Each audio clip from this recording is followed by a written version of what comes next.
Welcome to video 3. We've had video 1 and 2. Make sure you go back and view those because they've been really popular. We've had tens of thousands of views and thousands of comments, and we've really enjoyed looking at your comments, and I've enjoyed answering as many as I can. Now, video 1 was all about the opportunity and what you can achieve with permaculture. Video 2 was a property checklist and how you can apply design. Now we're going to move forward into actually what you do from there and how you can take any property forward from any situation into absolute abundance. We've had a good look at rural. Now, let's have a look at urban, because urban is an interesting situation. This is where we can apply design intensity. Here we are in inner city Melbourne, southern Victoria, a classic Mediterranean climate. And I'm going to take you into a most unusual scene. The front of this house here doesn't look anything different to the rest of the street. There's nothing really special about this. You would never realise what's actually on the inside. It's really worth having a good close look at this, because this is something you need to understand is possible. Okay, well, this is Angelo's place. Angelo's a student of mine, and this is the first time I've been to his garden, and we're going to see what he's done here. He's revolutionised urban permaculture food forests in a small micro space. Jeff. Long time no see, eh? Pleased to meet you. It's been ages. Yeah. Well, you've certainly done a lot of stuff here, eh? Oh, it's been an interesting project. It's taken a few years, but we've built this from the ground up. About 4 years nearly, yeah? Exactly. That's how long I did my PDC, and it's all come on quite good. Well, it's got quite a reputation, so I'm really looking forward to getting you to show us around and see what's exactly here. I mean, there's a lot here, and there's a lot of production records as well, so it's going to be exciting. A lot of people don't realise this is possible, and they need to know.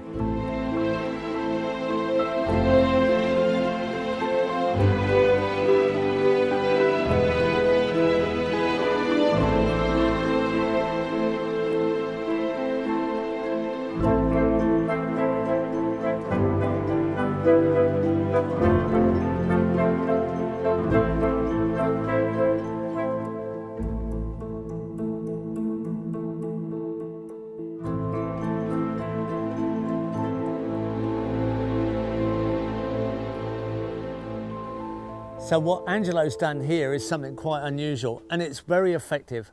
We've low pruned all the fruit trees. We've sort of micromanaged the space so everything's nice and tight, and they're sort of controlling each other. You don't get a lot of pest problems this way with the birds because you're close to the canopy.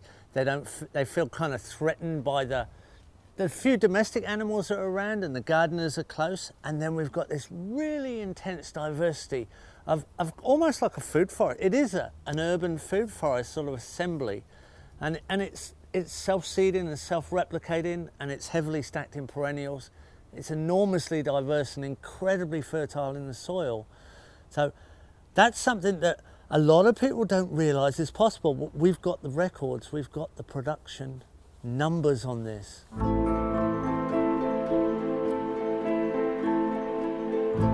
Now, one of the great tips that I've realised with keeping a whole backyard food forest really low is you eliminate a lot of the pest problems. We have possums here, we have fruit bats, we have birds. Now, the catch is when you keep a tree as high as you can literally prune it, nothing is going to go that low. It's too risky for animals to go that low. And so what they do, rather than sit there and eat my fruit, they will go to a neighbour's tree, like such as the huge one over there. And what happens is that the birds and fruit bats and possums will go there and strip their trees of food, but they won't come to my backyard. So it saves me also with all the pest measures, so it works really well. You've just got to realise how small this place is and how many species there are that are of value.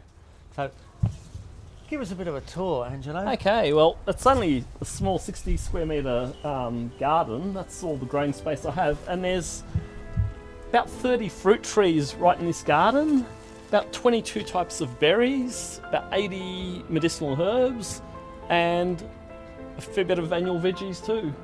Right. Okay.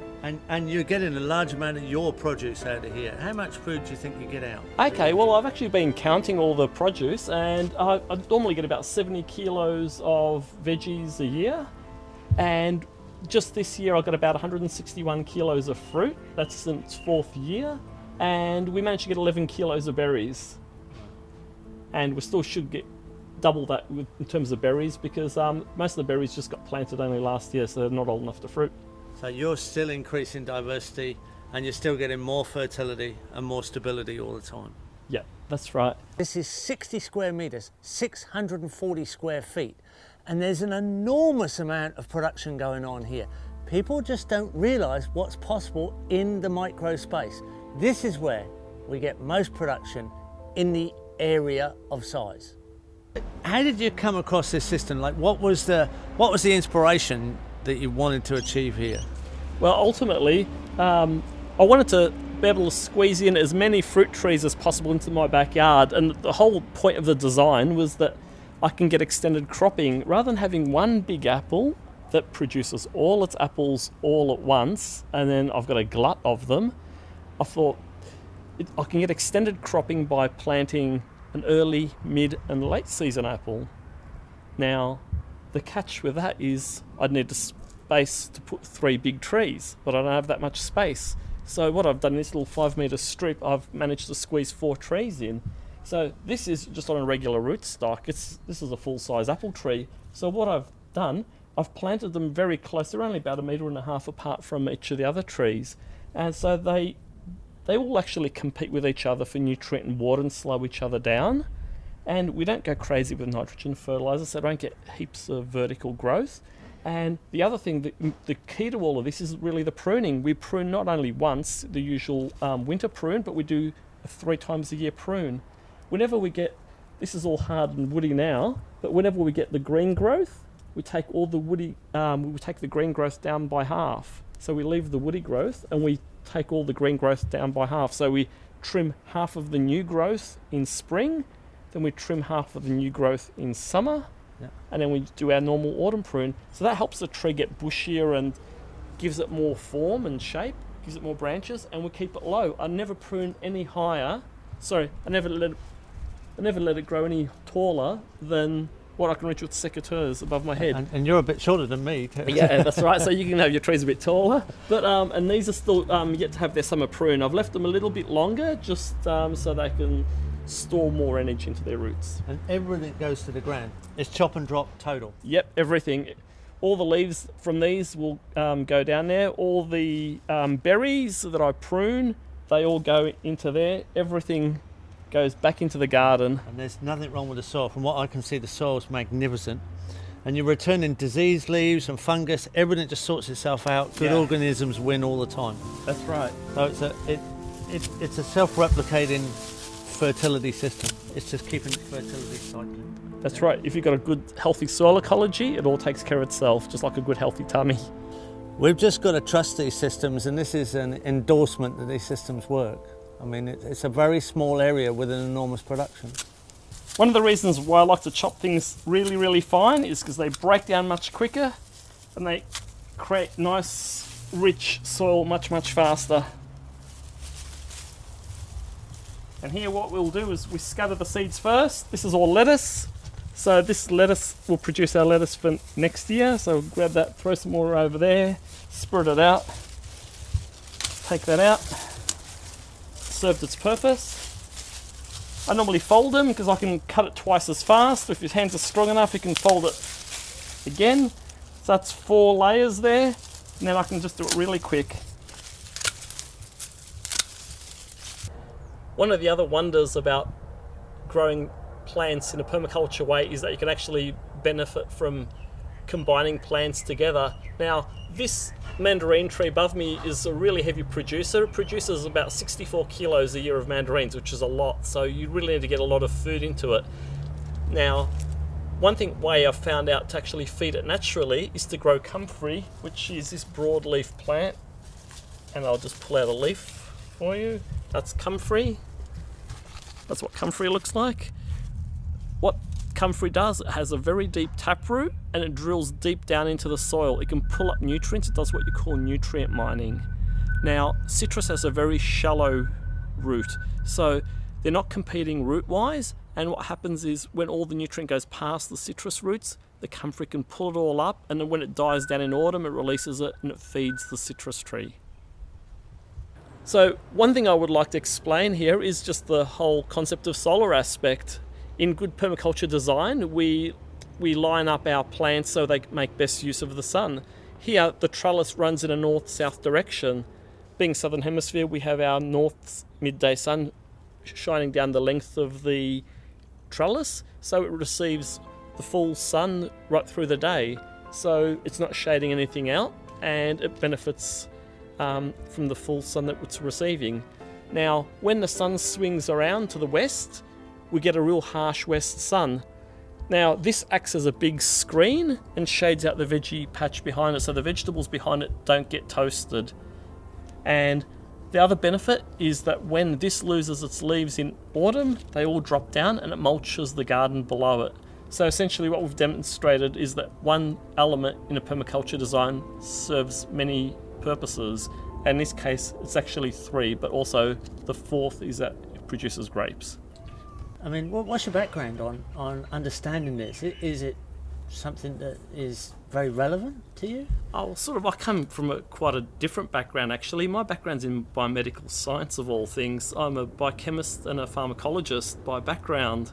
So I sort of really understand how things work on a deep cellular level and also what effects things have on our health. And one thing I realised through growing my own food is just really the health benefits, but also made me acutely aware of all the dangers of a lot of commercially grown food, just the toxicity present in the food. When I learnt about what effects a lot of the pesticides have on the human body, I was quite daunted thinking, do we actually really use this on something that we eat? And when I sort of considered it, I thought, okay, this is a really good argument for growing one's own food, because when you grow your own food, you know exactly what goes into it, you know exactly what you're going to be eating and putting into your own body. And so I've been able to take that understanding to drive my intent on creating a healthier lifestyle. So this has definitely got a lot of nutrient-dense food and mineral-rich food. There must be enormous diversity of minerals here in this food. It's just so diverse. It's unbelievable. You're eating something different every day. One thing I learnt about with nutrient density is when things are grown commercially, the whole point is to get it as big and as visually appealing as possible. But the nutrient density has gone down in the last few decades. So there's no point eating food that tastes awful and just looks good on a supermarket shelf and it's nice and shiny. What you're really doing is you're just cheating yourself. So I guess one action that people can take is to make the decision to put really mineral-rich, nutrient-dense food into their bodies, and that's the best thing you can do for yourself. The great thing with having diversity in your backyard is manifold. You end up creating a garden which is lush all year round. That's the first thing. So you don't have this whole thing that dies down in winter like most people's veggie patches. The other thing is that you can have produce consistently right through the year. When you have early, mid and late season fruit trees, you end up getting fruit for months, and it works with all the other produce too. And the third thing is all the plants work together, they create a living ecosystem. That's probably the most important thing with diversity. Once the difference between creating a garden and creating a living ecosystem is having the diversity there and having all these things working together. Once they work together, it creates such a self-supporting natural system that all the natural pest controls will come in, natural weed controls. You do so little because nature does it all for you. We'll see you again, eh? Thanks, it was great having you here. Thanks, pleasure. mate. Okay, Right. see you soon. Thanks, mate. Well, that's a classic example of what you can do. The potential of small space is the most productive in area. because you're in such close attention. This can happen in any climate, in any suburb. This is the inner zone of a larger design. If you're on large property, this is what your home garden can look like if you get design right, if you understand the potential of that concentrated design action. Any climate, this is what you need to understand. The potential is there in the suburbs and the larger properties. It's proof we can do this and we can be design crisis secure. In the small space urban environment, in the cold climate, you really need a good sun aspect. Your glass house often is a microclimate that heats the house. Your water tank often needs to be underground. You have to think about that sun trap orientation. As we go into the tropical and the hot climates of the desert, we're looking at shade features to cool the house down. We're looking at shading the high tropical sun. We don't want thermal mass in the tropics and the desert to be heating the house up. We do in the cold climate. You've got to look at what the potential is in those micro, smaller spaces, realizing that the ultimate productivity is in the small spaces. The productivity per square meter is highest in the smallest of space. This little space is just a wonderland of permaculture diversity. There's probably the highest density of plant stacking we've seen on any location. This is really urban permaculture in its most extreme expression. I'd like to show you how my pipe pot stand works. Here we have a system of 3 PVC pipes, and they're half filled with water. And these pots sit in the PVC pipes, and they have this stuff, which is weed matting, which goes into the water and up into the pot. So each pot can get as much water as it needs. And I've drilled a hole about halfway down, so if the water goes up too high, any excess will come out of this hole. So the pots don't actually sit in the water, and I don't have to water 27 pots. This aspect where you're looking now, this faces southwest, which is like the worst possible permaculture aspect. So what I have to do is utilise what I can. I've done a lot of vertical plantings. So I've got the pipe pot stand here, I've got hanging baskets, I've created trellises and I put vines over there, I've got arches, so everything's lifted up, and that helps get the sun, and it also helps with space as well.